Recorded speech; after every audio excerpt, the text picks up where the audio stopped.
한 번 더 같이 고백했으면 좋겠습니다. 샬롬. 감사합니다. 우리는 계속해서 하나님 나라에 대해서 생각해 보고 있습니다. 누가복음 17장에서부터 기록된 말씀은 연속적으로 등장하는 하나님 나라에 대한 이야기들이었습니다. 우리의 일반 상식이나 종교적 통념을 뛰어넘는 하나님 나라의 이야기가 계속적으로 지속되고 있습니다. 율법을 잘 준수하는 바리새인이 아니라 자신의 죄를 통회하며 자복하고 회개하는 세리가 더 의롭게 여김을 받으며 사회적으로 중시되지 못하고 배척받는 어린 아이들과 같은 사람들이 실제적인 하나님 나라의 소유자라는 사실을 우리는 말씀을 통해서 생각해 보았습니다. 그리고 나서 오늘 우리가 읽은 이 본문의 이야기 역시 그와 관련된 내용들을 잘 설명해 주고 있습니다. 물론 앞선 이야기들이 비유와 상징들로 되었다는 것으로 비교해 볼 때 오늘 말씀은 한 사람의 실제적 질문, 한 사람의 실제적 신앙적 고뇌를 가지고 나온 것으로 생각해 본다면 오늘 말씀이 주는 이야기의 이 유익이 훨씬 우리에게 실제적이다 할 수 있을 것입니다. 아무쪼록 오늘 말씀을 통하여 구원받아 하나님의 자녀로 살아가는 삶의 모습이 어떠한 것인지를 깊이 깨달아 그러한 삶의 모습으로 나아가길 소원하고 기도하고 추구하는 저와 여러분 다 되시기를 예수님의 이름으로 축원합니다. 오늘 본문 속에 등장하는 한 관리의 모습은 실상 많은 사람들에게 큰 충격을 주었을 것 같습니다. 그 이유는 그가 예수님의 선하심을 인정하며 예수님을 선한 선생님이라고 불렀고 또 영생을 추구하는 삶을 사는 것 같아 보였다는 사실이지요.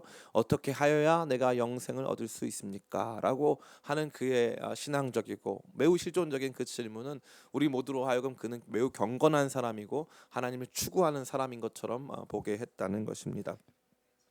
뿐만 아니라 그는 동시에 완벽한 삶을 산 것처럼 보여졌습니다. 주님께서 말씀하십니다. 말씀을 지켜라, 율법을 지켜라 했더니 주님 저는 어려서부터 그것을 다 지켰습니다 라고 말했습니다. 그런데 알고 봤더니 그는 결국 실제적으로는 그러한 사람이 아니었음이 폭로되고 그의 모습이 마치 발가벗겨진 것처럼 만천하에 드러나게 된 것이죠. 우리가 그러한 내용을 좀 더 깊이 생각해 봤으면 좋겠습니다. 첫 번째로 이 사람은 예수님을 인정하는 것처럼 보였지만 그렇지 않았습니다. 그는 예수님을 향해서 선한 선생님이라고 고백했습니다. 그리고 그 예수님에게 영생을 얻을 수 있는 방법에 대해서 문의했습니다.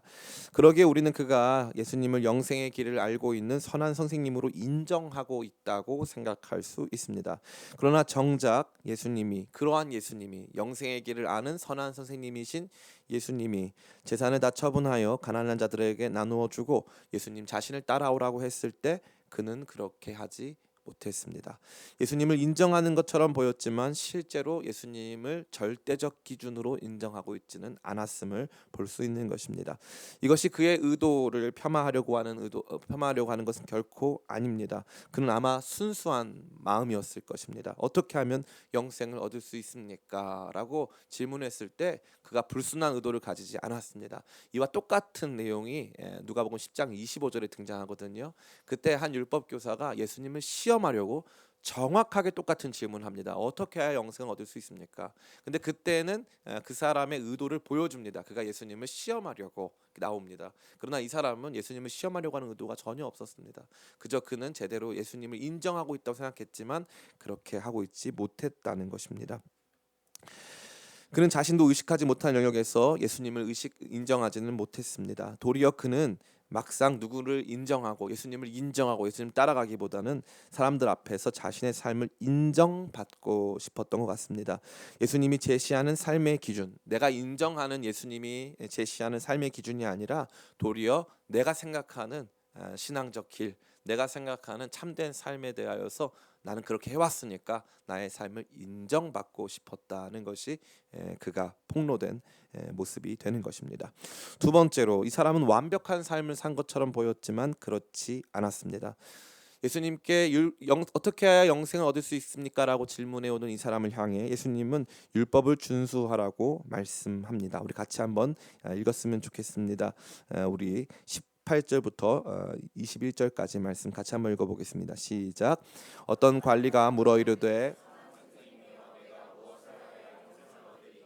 예수께서 이르시되 내가 어찌하여 나를 선하다가 일컫느냐 하나님 한 분 외에는 선한 이가 없느니라. 계명을 안 하니 간음하지 말라, 살인하지 말라, 도둑질하지 말라, 거짓 증언하지 말라, 내 부모를 공경하라 하였느니라. 여짜오되 이것은 내가 어려서부터 다 지켰나이다. 아멘. 그는 완벽한 삶을 산 것처럼 보입니다. 이것을 다 지켰습니다. 그 어떤 율법도 어기지 않았습니다. 그가 고백하는 그 자신의 삶의 내용이 되는 것입니다. 그런데 매우 흥미로운 것이 하나 있습니다. 그 사람은 완벽한 삶, 신앙적으로, 종교적으로, 윤리적으로 완벽하고 탁월한 삶을 살았다고 자부했는데 내가 어려서부터 이것을 다 지켰습니다라고 고백했는데 예수님 그에게 뭐라고 말씀하십니까? 22절 같이 한번 읽었으면 좋겠습니다. 시작. 예수께서 이 말을 들으시고 이르시되 내게 아직도 한 가지 부족한 것이 있으니 내게 있는 것을 다 팔아 가난한 자들에게 나눠주라. 그리하면 하늘에서 내게 보화가 있으리라. 그리고 와서 나를 따르라 하시니. 아멘. 나는 다 지켰습니다라고 했는데 예수님은 아직도 한 가지 부족한 것이 있다 이렇게 말씀하세요. 나는 완벽합니다. 너는 부족하다. 이 내용의 핵심입니다. 저는 완벽합니다. 저 다 했습니다. 시키는 대로 열심히 살았습니다. 아니, 부족하다. 완벽한 줄 알았는데 부족해 보이는 것이죠. 이 사람의 이 완벽함은 단순히 종교적 완벽함을 뛰어넘습니다. 사회적으로도 완벽했습니다. 이 공간복음 전체를 조망해 봤을 때 이 사람에 대한 표현들이 여러 가지가 나오는데 첫 번째 청년이었다, 두 번째 관리였다, 세 번째 돈이 많았다, 이러한 내용들이 담고 있습니다. 그러니까 이 사람은 젊은 나이에 많은 돈을 가졌고 사회적으로도 명망 있는 사람이었다는 것이죠. 성공한 인생을 살았다는 것입니다. 더욱이 그가 그것을 넘어서서 종교적으로도 완벽했고 윤리적으로도 완벽한 삶을 살았다는 거죠. 그런데 다 지켰는데 예수님 뭐라고 하시는 겁니까? 부족하다는 거죠. 완벽하지 않다는 거예요. 얼마나 기가 막혀요. 완벽한 삶을 산 것 같은데 완벽하지 않다는 거죠. 그가 좀 택도 없다, 부족하다 한다는 것입니다. 참 이것이 매우 안타까운 모습이 아닐 수 없습니다. 첫 번째로 이 사람이 예수님을 인정하는 것처럼 보였지만 그렇지 않았고, 두 번째로 예수님의 앞에서 완벽한 삶을 산 것처럼 보였지만 전혀 그렇지 않았다는 것입니다. 세 번째로 이 사람은 자신이 영생을 추구하는 것처럼 생각했지만 실상 영생을 추구하지 않았습니다. 이 사람이 예수님께 나왔을 때 질문한 내용은 무엇을 하여야 영생을 얻을 수 있는가 하는 것이었습니다. 이러한 질문은 영생을 향한 그의 추구와 거룩한 욕망으로 보여졌고 이것은 매우 아름답고 가치 있는 것으로 여겨졌을 것입니다. 그는 그 누구보다 종교적으로 헌신된 사람이고 영적인 것들을 가치 있게 여기는 사람으로 보여졌다는 것이죠. 그런데 예수님께서 말씀하십니다. 너 정말 영생 얻고 싶어? 영생 얻으려면은 재산 다 팔고 가난한 사람 나눠주고 나를 따라와야 돼. 너 정말 영생 얻고 싶은 거 맞아? 라고 말씀하신 거죠. 그런데 그 사람이 뭐라고 합니까? 성경은 뭐라고 말합니까? 그가 재산이 많은 거로 근심하며 돌아갔다고 말하고 있어요. 영생을 진짜 얻고 싶다고, 영생을 내 인생의 최우선순위로 추구하고 싶다고 말은 했는데 정작 예수님께서 그가 가지고 있는 가장 취약한 부분, 재물 그럼 팔고 나 따라와 라고 말했을 때 그는 어떤 사람으로 나타났습니까? 영생이 아닌 이생을 추구하는 사람으로 나타난다는 거죠. 영생을 추구하는 것처럼 말하고 나는 종교적인 사람이야, 나는 신앙적인 사람이야, 내게 이것이 더 가치 있다고 말했는데 결국 그가 그런 사람이 아니었음을 예수님께서 폭로하시는 것이었습니다. 이 사람 안에 나타난 잘못된 신앙의 모습은 사실 인정에 목마른 신앙이었습니다. 누가 내 신앙을, 내 삶을 인정해 주기를 바란다. 내가 종교적 열심을 다해서 살아온 내 삶에 그래 너 같은 사람이 영생에 합당한 사람이지, 너는 참 잘한 크리스찬이야, 너는 참 대단한 사람이야 라고 예수님의 칭찬과 인정에 목말랐다는 거예요.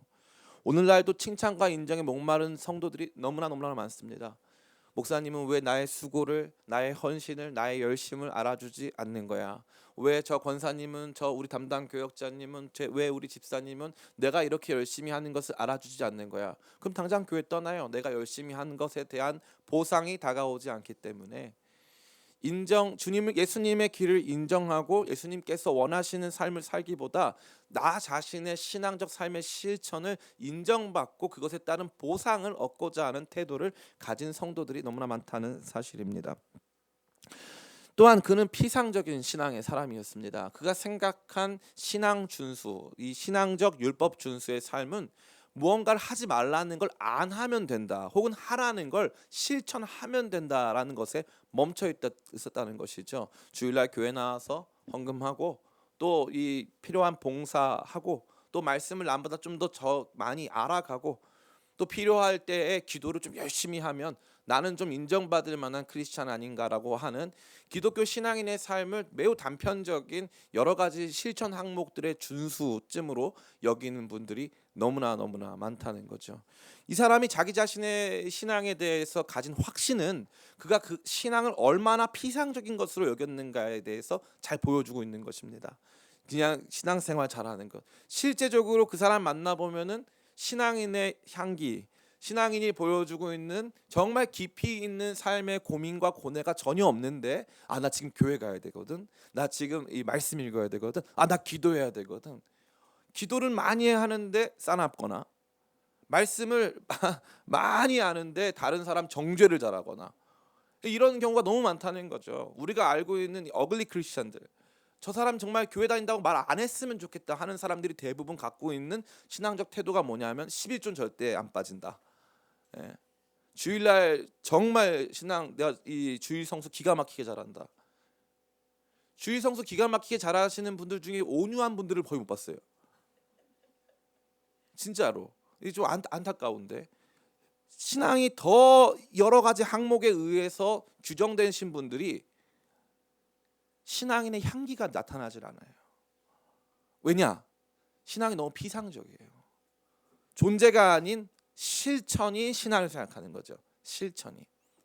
그게 물론 따로 구별할 수는 없습니다. 그러나 확실한 건 뭐냐면 교회 다니는 게 이런 거다 이거예요. 교회 다니는 거 뭐 성가대하고 뭐 봉사하고 기도하고 말씀 이 정도 알고 헌신 봉사하고 주일 성수 잘하면 교회 다니는 거다. 기본은 지키자. 이게 맨날 하는 말이죠. 기본이 돼야지. 저도 그런 사람이에요. 기본은 돼야지라고 생각하는 사람이죠. 기본 잘 지키고 나면 어떤 마음이 들어요? 저 잘 기본 지켰어요. 아유 저 아무것도 한 거 없어요. 기본밖에 한 거 없어요. 이렇게 말합니까? 아니면 저 그래도 기본은 지켰어요. 이렇게 해요. 첫 번째입니까? 두 번째입니까? 두 번째죠. 저 그래도 기본은 지켰어요. 저는 쟤보단 나아요. 저는 저 권사보단 좋은 권사예요. 저는 저 집사보단 좋은 집사입니다. 저는 기본은 지켰다고요. 이게 신앙 비상성입니다. 저 이 부분에 대해서 할 말이 너무나도 많아요. 너무나도 많습니다. 신앙을 지극히 종교 실천 영역으로 쫙 묶어놓고서는 하는 거, 이거 기독교 신앙이 아니어도 세상 모든 종교가 다 하는 거예요. 이 분야에서 제일 못하는 데가 어디냐? 기본이 제일 싼데, 기본값이 제일 싼 데가 어디냐? 기독교예요. 이슬람교 하루에 몇 번씩 기도합니까? 5번씩 기도합니다. 절에 가면은 절을 몇 번 해요? 108번 해요. 제가 보면서 이거 생각보다 쉽지 않겠는데 이런 생각이 들더라고요. 기본값이 우리가 제일 낮아요. 목사님 우리는 뭐 11조 하지 않습니까? 천주교 가면요 교무금이라고 성도가 마땅히 드려야 되는 의무적 돈이 있어요. 교무금. 천주교처럼 헌금 잘 걷는 데가 없어요. 배워야 돼. 예. 제가 무슨 말씀 드리는 거예요? 우리는 그 알량한 신앙적 기본을 지켰다고 이거에 따른 보상을 원하는 거예요. 목사님 제가 예배 빠진 적 있나요?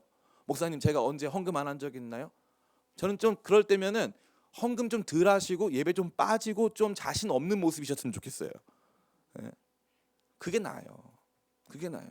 신앙 피상성에 완전히 갇혀가지고 겉모습만 크리스찬이에요. 주일날 이 책장에서 먼지 탁탁 털고 성경책 딱 끼고 모습은 이거 멋있는 크리스찬인데, 그가 생각하는 신앙이라는 건 그저 몇 가지 기독교인 같아 보이는 항목들을 준수하는 것뿐이었다는 거죠. 또 이 사람의 신앙은 우리 모두에게 주는 참 여러 가지 교훈 중에 하나가, 그의 신앙은 그 재물과는 상관없었어요. 영생을 향한 추구가 있는데 재물은 못 놓겠다 이거죠.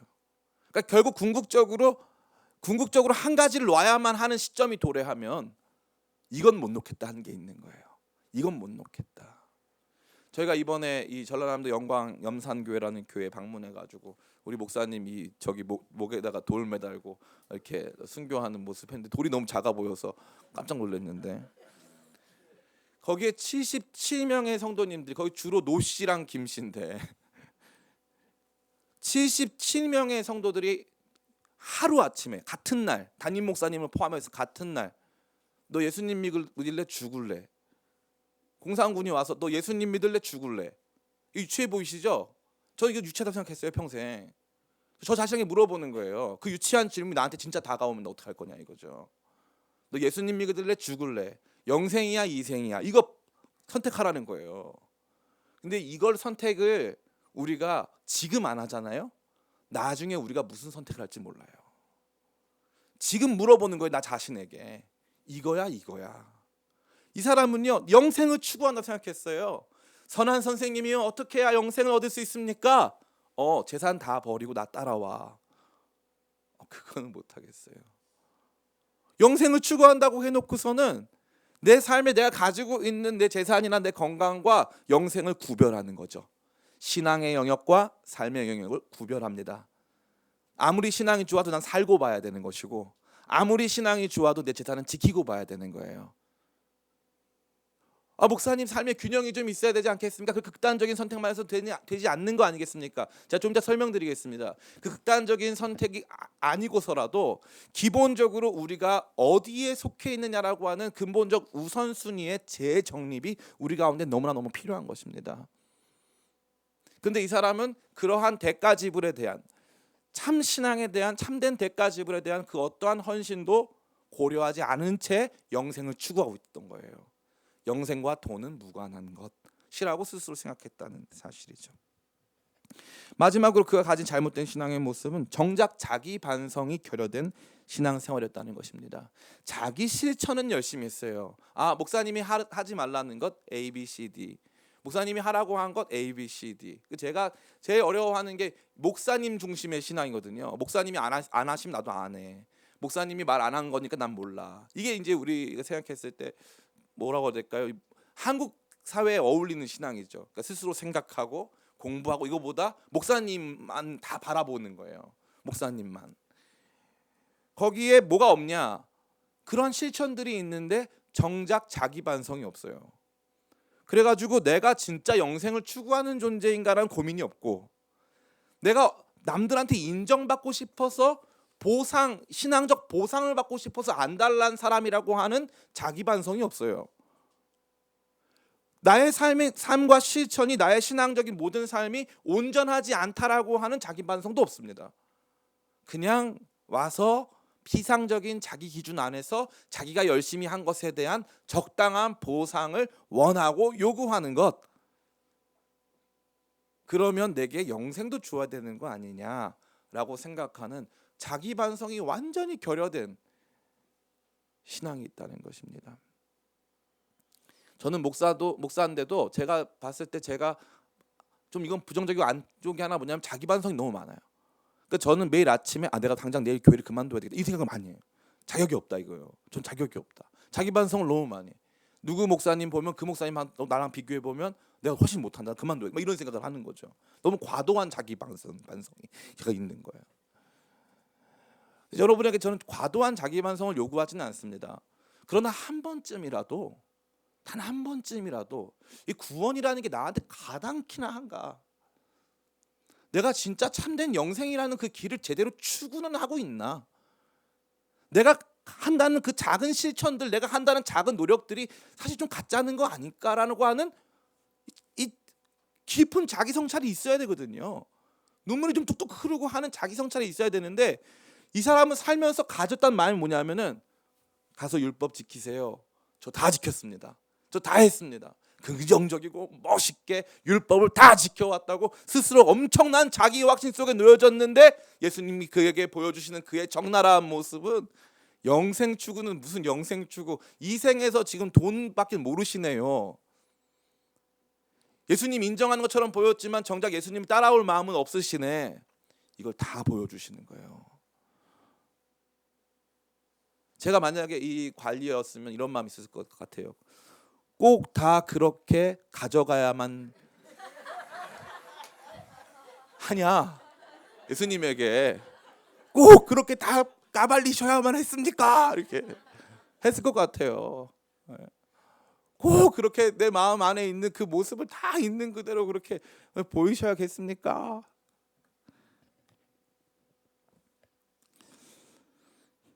그러나 예수님께서 보여주신 그의 모습은 그러한 모습이었습니다. 이러한 내용들을 직접적으로 우리 삶에 적용시키기 전에 우리는 몇 가지 오해들을 불식시켜야 될 필요가 있습니다. 첫 번째, 목사님 그러면 율법을 지키면 영생을 얻습니까? 라는 질문을 우리가 안 할 수가 없어요. 왜냐하면 예수님께서 그에게 말씀하신 게 뭐냐면은 어떻게 영생 얻습니까? 너 어찌하여 나를 선하다 일컫느냐? 하나님 한 분 외에는 선한 분이 없느니라. 네가 말씀을 아니 그 말씀을 지켜라 이렇게 말씀하셨죠. 그 내용을 예수님께서 말씀해 주셨습니다. 그러니까 우리는 이 율법 준수가 영생을 주는 조건이라고 생각할 수가 있다는 거죠. 그러나 가만히 생각해 보자면 이 사람은 율법을 완수하였지만 이 영생을 얻을 만한 온전한 율법 준수, 즉 이웃 사랑의 극대화의 율법은 지키지 못했습니다. 다시 말해서 자기 재산을 팔아서 가난한 사람들에게 나누어 줄 수 있는 이웃을 사랑하라라고 하는 율법의 극대화되는 측면은 지키지 못했다는 거죠. 단순히 율법을 하지 말라 혹은 요 정도만 해라 하는 율법의 소극적 차원, 부정적 차원은 지켰지만 율법이 말하는 이웃을 내 몸같이 사랑하라라고 하는 긍정적 차원은 조금도 관심이 없었다는 것입니다. 그러니까 율법을 그냥 지켰다는 이유로 영생이 기계적으로 주어지는 것은 아니라는 점을 우리는 기억해 볼 필요가 있다는 것입니다. 율법 준수와 관련된 말씀을 그럼 왜 하셨냐? 두 번째 내용인데 영생을 얻기 위해 그러면 재산 다 팔고 예수님 따라와야만 영생을 얻을 수 있느냐? 또 이 질문이 나타날 수 있겠죠. 이게 앞에 1번 질문과 깊이 연관되어 있습니다. 이 내용을 바르게 이해하기 위해서 우리는 예수님의 진술이 두 종류가 있음을 알아야 될 필요가 있어요. 예수님의 진술에는 상황 진술과 절대 진술이 있습니다. 따라해 볼까요? 상황 진술. 상황 진술이라는 게 있어요. 또 절대 진술이라는 게 있습니다. 절대 진술은 이런 거예요. 내가 곧 길이요 진리요 생명이니 나를 말미암지 않고는 아버지께 올 자가 없느니라와 같은 시대나 상황을 뛰어넘는 종류의 예수님의 선언들, 그런 것들은 상황과 상관이 없습니다. 절대적으로 해석하면 됩니다.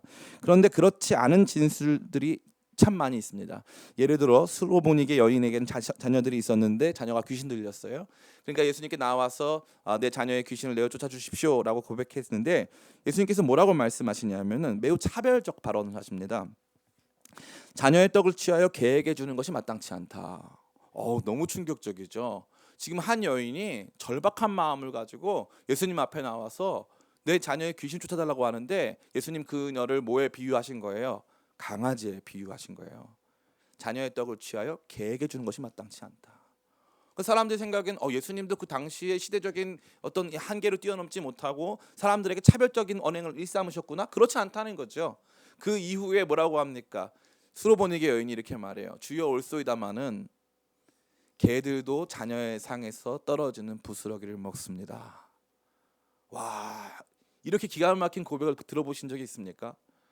어떻게 나한테 개라고 말씀하실 수가 있어요? 나 이방인이라고 지금 무시하는 거예요? 라고 해도 전혀 그녀의 이 말이 어색하지가 않는데 주여 맞습니다마는 자녀의 떡에서 떨어지는 부스러기를 개들이 먹습니다. 그러니까 살려주세요.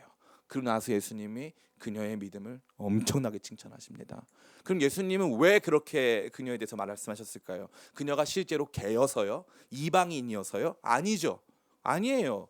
그 상황 속에서 그녀의 믿음을 보시고 그녀의 믿음이 얼마나 위대한 믿음인가를 완전히 우리에게 보여주기 위해서 상황적으로 그 상황에 맞게 말씀하신 것뿐입니다. 그러면 다시 이 내용을 오늘 본문의 이야기 속으로 들어가 봅시다. 이 사람이 어떻게 해야 영생을 얻을 수 있습니까? 라고 나와서 고백했을 때 예수님께서 율법을 다 지키라고 그랬어요. 그리고 그 율법의 내용과 항목들을 말씀해 주셨습니다. 그리고 나서 부족한 것이 하나 있는데 너의 재산을 가난한 사람들에게 다 팔고 나를 따라와라 라고 말씀하셨어요. 그러면 이게 상황 진술이냐 절대 진술이냐 파악해야 될 거 아닙니까? 그러면 똑같은 상황에 놓인 사람에게 예수님이 똑같이 말했냐가 굉장히 중요해요. 18장에는 착한 부자, 이 청년 관리가 등장하는데 19장에는 나쁜 부자 삭개오가 등장합니다. 삭개오에게 예수님이 한 번도 재산을 팔라고 말한 적이 있어요, 없어요? 없습니다. 삭개오에게 재산을 다 팔라고 말한 적도 없고 심지어 삭개오가 회심했지만 다 팔지도 않았어요. 예수님 뭐라고 하죠? 오늘 이 사람도 아브라함의 자손이다 선포하십니다. 예수님은 다 팔라고 말한 것이 아니라 그럼 이 말씀을 왜 했습니까? 이 사람이 실제적으로는 자기 확신 속에 있는 거예요. 자기 확신은 뭐예요? 나 율법 다 지켰다 이거예요. 난 영생을 엄청나게 추구하는 존재다. 그래? 그런데 넌 부족한 게 있어. 너는 율법을 다 지키지도 않았고 율법을 기계적으로 다 준수한다 한들 영생이 주어지는 것이 아니야. 그리고 너는 나를 제대로 인정하지도 않았고 너는 실제적으로 영생을 제대로 추구하는 것도 아니야. 재산을 팔려고 하니까 너 못 팔겠지. 안 되지. 그거 너는 그거에 사로잡힌 존재인 거 맞지? 라고 예수님께서 폭로해 주시는 거예요. 그러니까 율법을 지키는 것이 영생을 받는 길도 아니고 예수님을 위해서 모든 것을 다 팔고 따라오는 것만이 영생을 얻는 길도 아닙니다. 이 뒤에 살펴보겠지만 우리는 이 말씀을 통해서 제대로 영생 얻는 구원의 삶이 무엇인지를 발견하게 되는 것이죠. 사랑하는 성도 여러분, 저는 주님께서 우리 가운데 주시는 이 말씀들 중에 특별히 이 다른 복음서에 보면은 예수님께서 그를 사랑하사 말씀했다고 돼 있어요. 때로는 너무나 적나라하리만큼 우리가 얼마나 믿음이 없는 존재인가, 우리가 추구하고 따라가는 신앙적 삶의 방향과 모습이 얼마나 초라한가를 주님께서 말씀을 통해서 보여주실 때가 있다는 거죠. 그때는 우리를 사랑해서 주시는 말씀이고 참다운 구원의 길로 우리를 인도하시기 원하셔서 주시는 말씀인 것을 여러분 기억하시길 간절히 축원합니다. 이러한 내용들 토대로 볼 때 오늘 본문의 말씀을 우리 삶 속에 적용해 보자면 첫 번째로 우리는 구원에 대한 분명한 지식과 이해를 가져야 합니다. 오늘 본문 속에서는 구원과 연관된 단어가 굉장히 많이 등장하는데 이게 참 너무 감사하고 유익이 굉장히 큽니다. 18절에는 이 사람이 뭐라고 말합니까? 영생을 얻는다라는 개념이 등장하죠. 두 번째 24절에는 하나님 나라에 들어간다라는 개념이 등장합니다. 영생을 얻는 것과 하나님 나라에 들어가는 것의 등가가 형성이 된 거죠. 이 같은 내용이라 하는 것입니다. 세 번째는 26절에 보면은 구원을 얻는다라는 표현이 등장합니다. 우리 26절 같이 한번 읽어보겠습니다. 시작. 듣는 자들이 이르되 그런즉 누가 구원을 얻을 수 있나이까? 아멘. 누가 구원을 얻을 수 있습니까? 첫 번째, 나는 어떻게 해야 영생을 얻을 수 있습니까? 하나님 나라에 들어갈 수가 없다. 이 모든 세 가지의 내용이 사실은 같은 내용이라는 거죠. 영생을 얻는 것 따로, 하나님 나라에 들어가는 것 따로, 구원 얻는 것 따로가 아니라 이 세 가지가 매우 확실하게 같은 내용이라는 사실입니다. 목사님 저 다 알아요. 다 알지만 한 본문 안에서 이것이 다 드러나는 경우가 거의 없어요. 그러니까 이 본문을 제대로 이해하고 있으면 우리가 받은 구원에 대해서 이해할 수 있는 거죠. 어느 날 이단이 와서 얘기해요. 영생이랑 하나님 나라 가는 거랑 달라. 이렇게 말하면 여러분 어떻게 말씀하실 거예요? 아닌데? 누가복음 18장에 보면은 그 사람이 처음에 영생을 얻는 방법에 대해서 물어봤고 제자들은 어떻게 하면 구원을 받냐고 말했어. 이 모두가 다 하나 아닐까? 이렇게 말씀할 수 있다는 사실이죠. 그러니까 구원을 얻는다는 것은 영생을 얻는다는 것이고 하나님 나라에 들어간다는 것, 바로 그 내용이 모두 하나라는 것을 우리가 이해할 수 있는 것입니다. 말씀이 어려워가지고 저도 힘드네요. 네. 옆 사람 같이 바라보면서 한기낙말 항상 기도하고 낙심하지 맙시다라는 뜻이죠. 그래서 설교가 힘들어도 한기낙말 하시기 바랍니다. 오늘 본문은 이러한 구원의 풍성한 의미를 알게 하면서도 동시에 우리가 이러한 구원을 얻는다고 생각한 방법에 대한 일반 상식을 뒤집어주고 있어요. 구원이 우리 자신의 행위와 깊이 연관된다는 전제를 파괴한다는 것입니다. 제자들은 부자가 하나님 나라에 들어가는 것이 낙타가 바늘귀에 들어가는 것보다 힘들다라는 내용을 듣고 매우 놀랍니다. 그러면 도대체 누가 하나님 나라에 들어갈 수 있냐고 물어볼 정도였습니다. 그런데 예수님의 대답은 매우 흥미롭습니다. 뭐라고 말씀하십니까? 우리 같이 말씀 읽어봤으면 좋겠습니다. 우리 27절, 26절, 27절 같이 한번 읽어보겠습니다. 시작. 듣는 자들이 이르되 그런즉 누가 구원을 얻을 수 있나이까? 이르시되 무릇 사람이 할 수 없는 것은 하나님이 하실 수 있느니라. 아멘. 사람이 할 수 없는 것을 하나님이 하신다는 것입니다. 사람은 할 수가 없다는 거예요. 그러니까 예수님께서 처음부터 이 사람이 내가 무엇을 하여야 영생을 얻을 수 있습니까라고 하는 전제를 파괴하시는 거예요. 그거 어차피 사람이 못 한다는 거예요. 그거를 보여주기 위해서 재산 다 팔고 나 따라오라 그 말씀하신 거예요. 너 못하는 거예요. 우리가 못한다는 걸 보여주시기 위해서 사람이 할 수 없다. 사회적으로 아무리 잘나고 종교 윤리적으로 아무리 흠이 없어 보이는 사람이라 할지라도 이거는 사람이 할 수 있는 일이 아니다를 보여주시기 위해서 예수님께서 그와 이러한 담화를 나누신 것입니다. 그러나서 뭐라고 말씀하십니까? 아, 사람이 할 수 없는 거면 절망적이어야겠네요. 근데 예수님 뭐라고 말씀하세요? 하나님 하실 수 있다.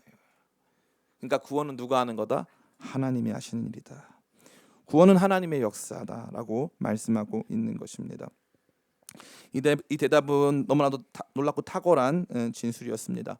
당시의 부자는 하나님 나라에 더욱 적합한 사람으로 생각되었습니다. 하나님께서 이 땅에서 복을 주신 사람들이기에 하나님의 인정을 받는 사람들이라고 생각했기 때문입니다. 그러나 예수님은 오히려 부자가 하나님 나라에 들어가는 것이 극히 어려운 것, 너희들이 일반적으로 생각하는 하나님 나라에 적합한 사람들의 삶의 모습이라고 하는 것은 없다는 것입니다. 우리의 힘으로 하나님 나라에 들어갈 수 없다는 것입니다. 율법 준수로 하나님 나라 들어가는 것 아니라는 것입니다. 주일 성수로 11조 신앙으로 하나님 나라에 들어가는 것이 아니라는 것이죠. 도리어 하나님께서 우리에게 그러한 자격, 그러한 조건을 주신다고 말씀하는 것입니다. 사실상 우리가 이 땅에서 가지고 있는 부는 천국으로 가는데 큰 방해가 될 뿐이라고 말씀하십니다. 그런데 여기서 멈췄다면 이 말씀은 그럼 목사님 하나님께서 우리에게 구원을 주시는 건데 부는 나쁜 거군요 라고 생각하기가 쉽죠. 돈은 나쁜 거 혹은 다 팔아서 가난한 사람 나눠줘야 되는 거라고 생각하기가 쉬운데 저도 그러고 생각하고 싶은데 그런데 거기서 멈췄다면 이 말씀은 이 땅에서 누리는 복을 부정하고 정죄하고 청빈한 삶을 극도로 강조하는 것처럼 보일 수 있는데 흥미롭게도 본문의 내용은 그렇지 않습니다. 어떻게 되어 있습니까? 우리 27절 30절 말씀 같이 한번 읽어보겠습니다. 시작. 현세의 여러 배를 받고 내세의 영생을 받지 못할 자가 없느니라 하시니라. 아멘. 내세에만 복을 받아요? 현세에도 받아요? 현세에도 복을 받아요. 그죠? 이게 매우 흥미로운 거예요. 그러니까 목사님 말씀 들어보니까 하나님께서 우리 구원하시는데 그 구원의 과정에서 부는 아주 좋지 않은 것이고 부자는 더 하나님 나라 들어가기 어려운 조건이기 때문에 부가 없어지거나 부를 다른 사람 돕는 데만 사용하거나 이렇게 해야 되는 극단적인 삶을 살아야 됩니까? 라고 물어본다면 30절에 대답이 됩니다. 예수 그리스도를 위해서 우리의 삶을 내어드린 사람들의 삶에 이 땅에서도 복이 있다는 거예요. 근데 몇 배 받는, 여러 배 받는다는 거예요. 전 이 말씀이 참 너무 감사했어요. 원래 성경에서 이 몇 배수의 복을 받을 때는 몇 배까지 있습니까? 우리 교회를 기쁨의 교회 제대로 다니신 분들만 대답할 수 있어요. 몇 배까지 있습니까? 그렇죠. 100배까지 있습니다. 1000배 있습니까? 없습니까? 없어요. 성경에 1000배 없어요. 10,000배 있습니까? 없습니까? 없어요. 그러니까 1,000원짜리 이 로또를 사면은 20억이면 몇 배입니까? 그럼 되면 복일까요? 독일까요? 독입니다. 잊지 마세요. 성경에서 주는 100배 이상의 축복은 독이에요. 100배까지만 가능한 거예요. 그리고 100배가 제가 뭐라고 말씀드렸죠? 100배가 일반적으로 곡식이 잘 자랐을 때 그 수확량이 100배예요. 100배 정도 되는 거예요. 쌀 하나 심으면 거기에 배갈 정도 나는 거죠. 그러니까 매우 합리적인 결론, 삶의 결론을 말씀하고 있다는 거예요. 근데 여기는 100배가 아니고 몇 배? 여러 배. 감사하다. 그 규정이 넘어간 거 여러 배. 120배일 수도 있어. 그죠? 너무 감사한 거예요.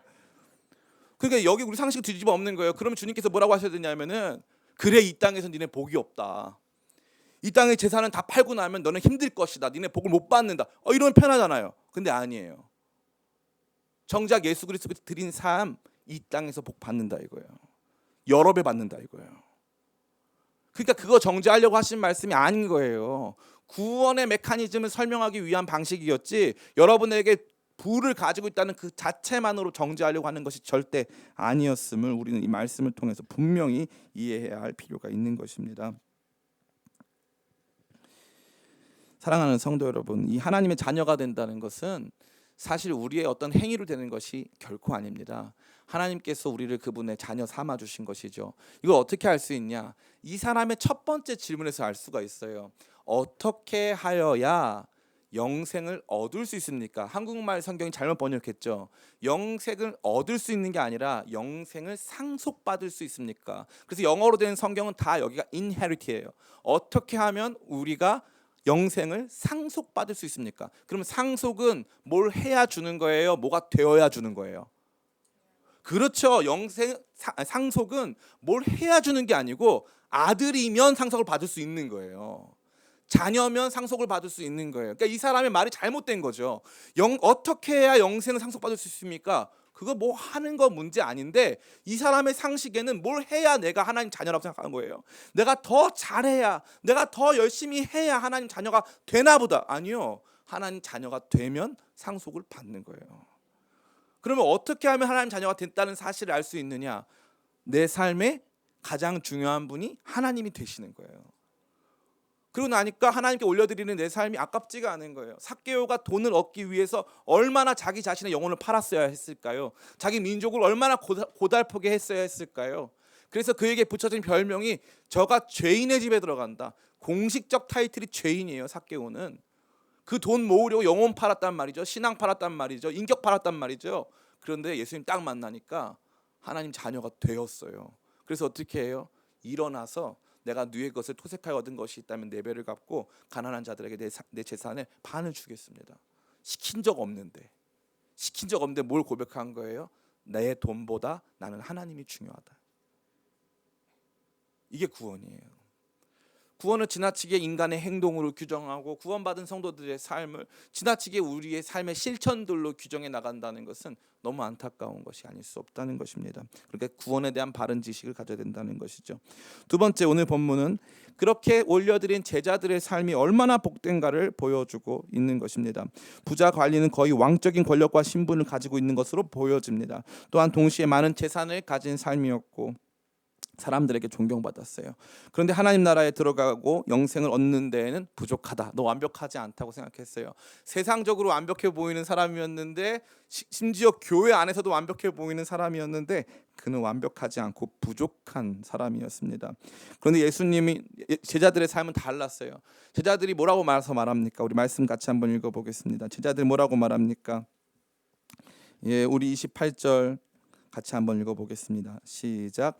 베드로가 여짜오되 보옵소서 다 버리고 주를 따랐나이다. 아멘. 베드로가 율법 지키다고 말했어요? 아니요. 율법 지킨 적 없거든요. 제대로 잘 못 지키고 살았나 봐요.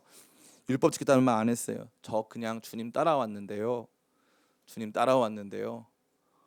따라왔는데 이 따라온 베드로의 삶을 향해 예수님이 뭐라고 말씀하시냐면 너희와 같은 사람들에게 이 땅에서 복이 몇 배씩 있다 이거예요.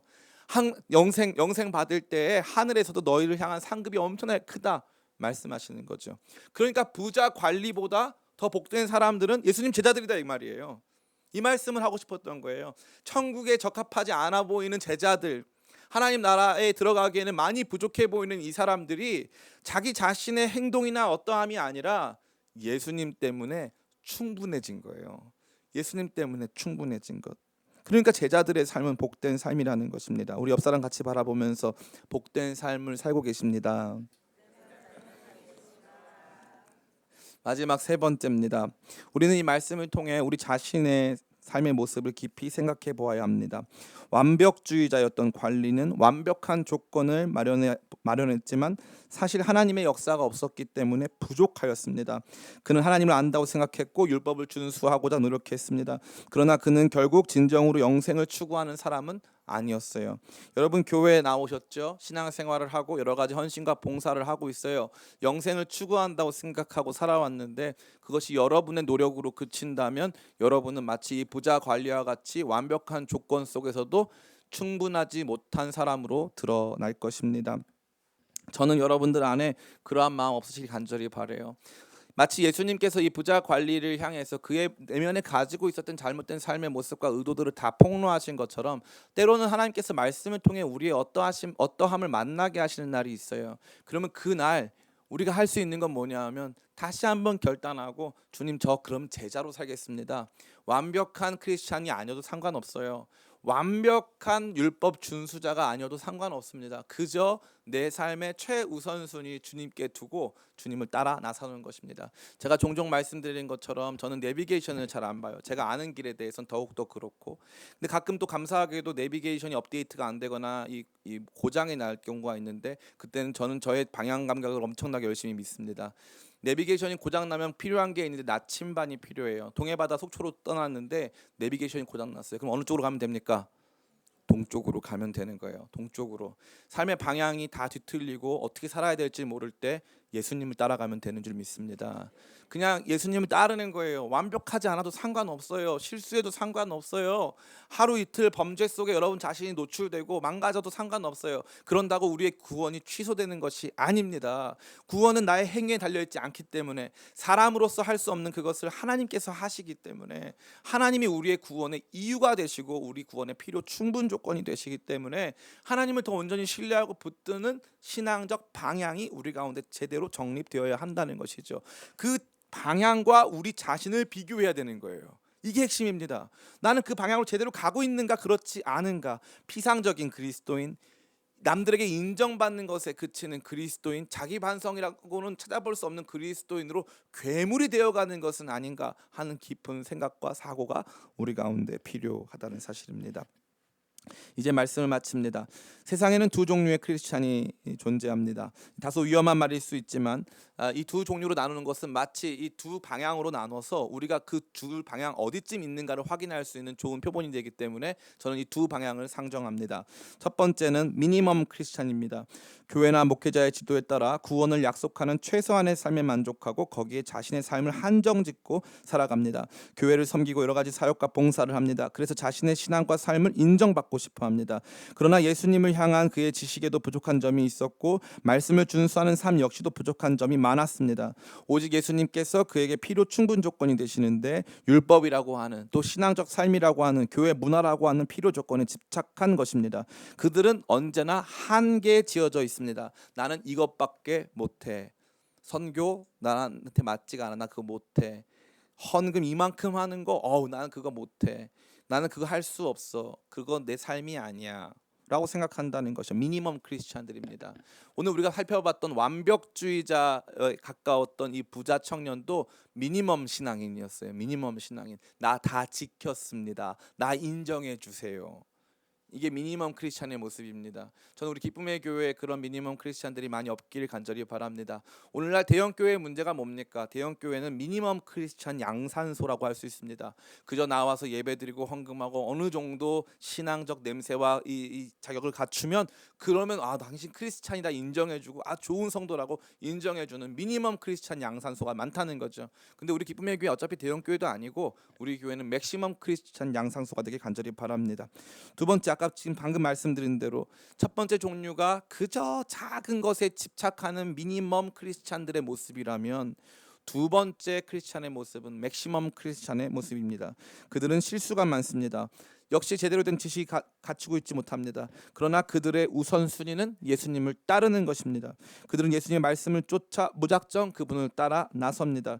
그들은 자신의 의를 자랑할 만한 처지가 못 되어서 세상에서 보기에도 그렇게 인정받기 어려운 사람들입니다. 그러나 그들은 예수님을 따릅니다. 자신들의 온전하지 못함을 인하여 예수님께 우리도 율법을 다 지켰습니다라고 말도 못하고 그저 그냥 예수님만 따라왔어요 라고 고백할 수밖에 없는 사람들이라는 사실이죠. 그럼 누가 완벽합니까? 완벽한 사람은 아무도 없습니다. 그런데 한쪽은 완벽한 것 같아 보여도 완전히 충분하지 못한 사람들, 그래서 다른 한쪽은 어차피 완벽하지 못하지만 필요 충분 조건이신 예수님을 따르기에, 예수님을 가졌기에 그 예수님으로 말미암아 완벽하지 못해도 충분한 삶을 사는 모습이 되는 것입니다. 저는 우리 기쁨의 교회 성도님들을 이 맥시멈 크리스찬의 삶으로 초청합니다.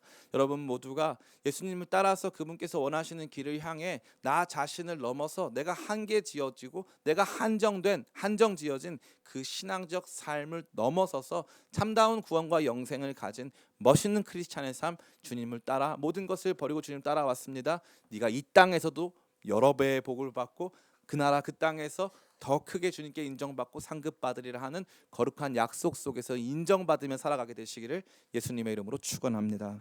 우리 잠시 같이 기도하길 원합니다.